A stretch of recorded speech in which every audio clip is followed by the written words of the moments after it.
Hey guys, it's day, what are we on, 43, I think, 43, anyway, whatever today is. It's just after 8 and I've got everything buttoned up here. I'm about to go meet Dave at his house down about 20 minutes from here. And then we're going to go over to the Pinellas Trail and try to do a good 10 miles. Got a couple hours I can kill this morning. And I was able to get all my work done, got my taxes done, so today it's all personal projects so I can catch up on some other stuff. So got the bike mounted here, threw it on in about 5 minutes. It'll get quicker as I get used to it. And I'm going to put his bike on the back, so it'll be the first time I've had two on there. I've got a extra bungee cord for him. And that should be that. Got the awesome Archon mount. I'll enjoy some tunes while we ride, and should be fun. Let's go. Well, I'll tell you what, it makes me nervous having the bike back there. I keep checking all the straps and everything in the mirror, and you know, it's after 1/2 mile, working very keep well. right, then stay in the right lane. That's my GPS, if you can hear that. Not sure if it's going to come through the video or not. Going over to Dave's, but yeah, so far so good. Handling bumps very well. I don't see any shift in the bike whatsoever. So, way to go, King Joe 2. Alright, well, we finally got both bikes on. Had to do the back one reverse of how the instructions say, and it pretty much only fits one way. There's like no clearance. What's up, Dave? What's up? Doing my Vanna White. Oh. Nothing like engineering. So the King Joe 2 does fit two full-size bikes, but barely. You gotta be a little creative.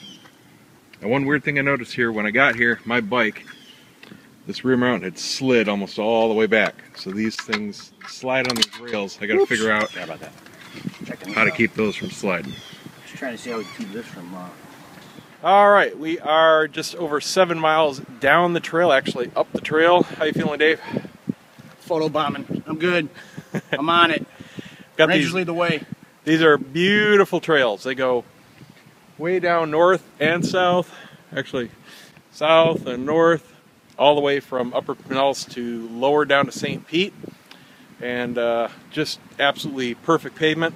34.7 miles, I believe. Don't quote me on that, but around that. Yeah, so what's the round trip if we do it all? What is that? 7. 34.7. You're looking at me to do math on 60... Almost 70 60, miles. Yeah, almost 70 miles. Almost 70 miles if we want to do this trail. And the top of it starts just a few miles from my house. So now that I got the rack, I can go and hit that. It's just a bitch getting from my house to the trail, but not anymore. So if we keep doing this, we'll do time-lapse video, and you'll see our waists getting smaller and smaller, and our faces getting thinner and thinner. That's right. All right, time to go back. See you later. All right, we are beat. We did 1 hour, 11 minutes, 15.2 miles. We burned 1,450 calories. So that tells me it's more about endurance than intensity, because the way I do it at home, where I go balls to the walls for 3.5, 4 miles. Oh, it's windy. Crap. How you feeling, Dave? Yeah, our legs are like rubber. It was interesting to me because it seems that it's more about endurance than intensity, because we burned a hell of a lot more calories, and I feel the same as I do doing the sprinting for 3.5, 4 miles that I do every day, but burned over twice as many calories. It's not even close, 3 times as many. So maybe I'll start going for time rather than just sprinting around the block from now on. Anyway, time to get going. See you tomorrow.